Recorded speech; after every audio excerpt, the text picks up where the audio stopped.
पुलवामा, ये बरसी मैं नहीं बोलूँगा, ये बड़ा दुख का दिन है।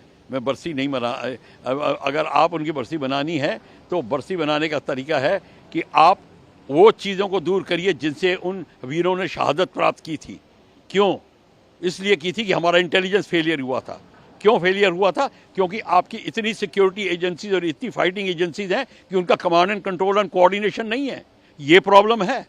इस प्रॉब्लम को कोई सब नज़रअंदाज इसलिए रखते हैं कि सब अपनी अपनी रोटी सेकना चाहते हैं, सब अपने अपने झंडा फहराना चाहते हैं। वहाँ पे कोई किसी के अंडर काम नहीं करना चाहता। ये प्रॉब्लम है। एक कमांड एंड कंट्रोल, एक कोर कमांडर के अंडर में पूरा एरिया होना चाहिए।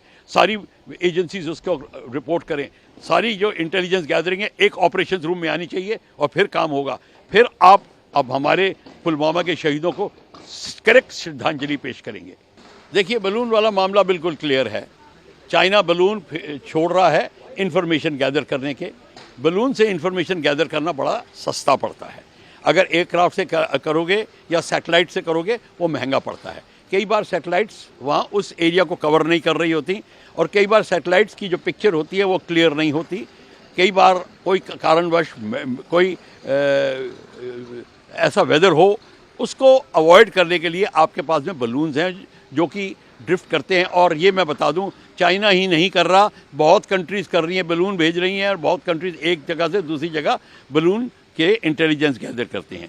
इंटेलिजेंस गैदर कैसे होती है कि जब बलून आपने भेजा और आपकी जो टेरिटरी है, पहली बात तो है बलून को आपको इंटरसेप्ट करना पड़ेगा क्योंकि आपकी बाउंड्री में है।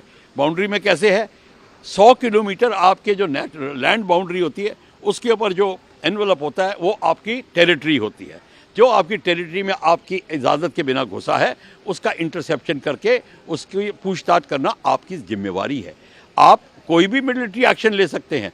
आप उसको थ्रेट डिक्लेयर करके उसको डिस्ट्रॉय कर सकते हैं। आपको जवाबदारी बाद में देनी पड़ेगी। और या फिर जैसे कि कोई एयरक्राफ्ट गलती से आ गया या बलून गलती से चला गया, वो दूसरी बात है। तो ये आपको पता करना पड़ेगा। तो चाइना ने जो किया वो इंटेलिजेंस गैदरिंग कर रहा था। अमेरिका ने जो किया वो बेट तो ठीक किया, उनको इंटरसेप्ट करके उसको डिस्ट्रॉय कर दिया। पहले ही कर देना चाहिए था। और चाइना कहता है कि अमेरिकन में बलून आ रहे हैं तो उसको भी डिस्ट्रॉय कर देना चाहिए। ये बीच में बोलना कि भैया तुम भी आए थे और हम भी आए थे, ये कोई मायने ही नहीं रखता। अगर आपको कोई कार्रवाई करनी है आप करिए और अपने को प्रूव करिए। देखिए, लिथियम रिजर्व का मतलब है ये वो खनिज पदार्थ जो कि आपकी बैटरीज और एडवांस बैटरीज और कई और जगहों को बनाने, कई और चीज़ों को बनाने में काम आता है। ये ऑब्वियसली अगर टेररिस्ट ग्रुप कहते हैं कि हम भारत को चेतावनी दे रहे हैं कि इस खनिज पदार्थ का की माइनिंग ना करें, तो वो होते कौन हैं? और भारत को इससे तवज्जो भी देनी चाहिए। ये तो कोई न्यूज़ भी नहीं है। मैं तो कोई भी मैं कह दूं कि आप आज से कोई वो पिक्चर नहीं देखोगे, आज से वो किताब नहीं पढ़ोगे, आज से वो कपड़ा नहीं पहनोगे, ये कोई बात है? इसीलिए भारत को का काम है इस टेररिस्ट ग्रुप को आप नेस्तानाबूद करिए। जल्दी से जल्दी उसको वाइप आउट करने की बात करिए। जैसे मच्छर की ब्रीडिंग ग्राउंड को वाइप आउट करते हैं वैसे आप इसको वाइप आउट करिए। आपको ये खबरें देने की कोई ज़रूरत नहीं है कि उन्होंने हमें ये चेतावनी दी, वो चाहे वो देते रहेंगे। हम किसको बताने की कोशिश कर रहे हैं? अपने ही कंट्री में कोई हमको चेतावनी दे रहा है, हम उसको बाहर नगाड़े बजा रहे हैं। ये कोई समझनी बात है ये? आप या हमारा भारत सरकार का काम है वो टेररिस्ट ग्रुप का जल्दी से जल्दी ख़त्म करें। वो कहाँ बैठे हैं, कौन सा हेडक्वार्टर है, कौन से उनके स्लीपर सेल हैं, कौन उनकी मदद कर रहा है, ये सारा पता होना चाहिए। भारत और चाइना के बीच में बहुत सारे विवाद के केंद्र हैं। अक्साई चीन 62 की बात से उनके पास आ गया।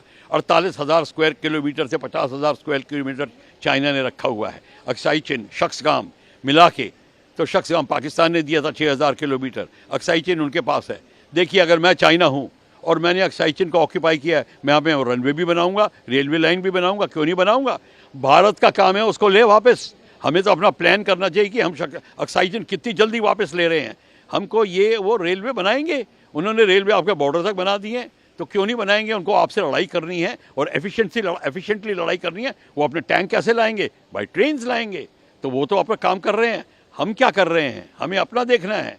तो जितनी जल्दी हो सके हमको अक्साई चीन वापस लेना है। हमको वो आप न्यूज़ लेके आइए और हमसे बात करिए तो हम बात कर समझेंगे। देखिए, ऐसा है, वो ये सोच के कह रहे हैं कोई कि इतने मुसलमानों की भर्ती करो कि आपको टेररिस्ट से लड़ने की हिम्मत नहीं है तो मुसलमान से लड़ेगा।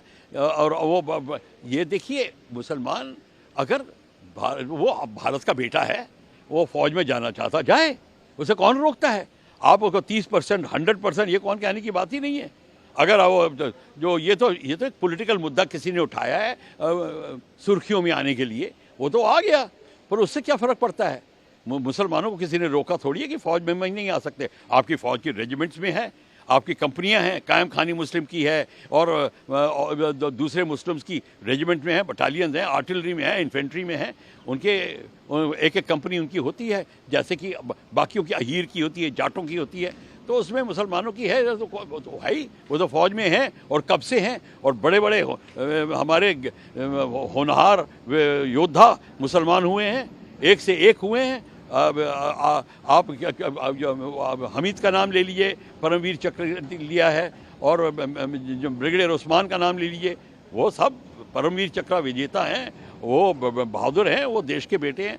तो मुसलमान अपने देश की रक्षा करेगा। हमें ये कहने की ज़रूरत नहीं कि मुसलमानों को लीजिए, ये तो सिर्फ किसी ने वोट लेने के लिए बातचीत कर दी है और हम उसको तवज्जो दे रहे हैं।